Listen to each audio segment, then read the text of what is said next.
lenga kanthi garapan orang-orang.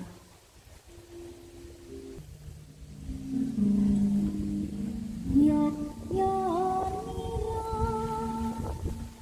sang para prajurit ampun bisa sami kanoga doi meni caritane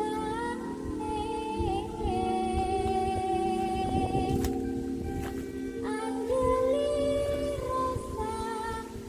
Prabu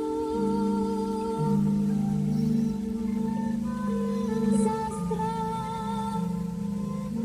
tahu ing mahes ati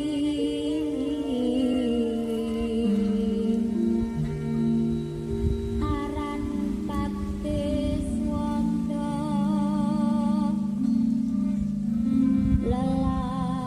lelabuhan nipun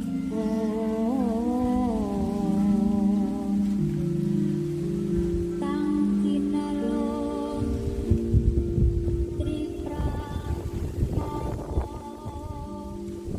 penangkaya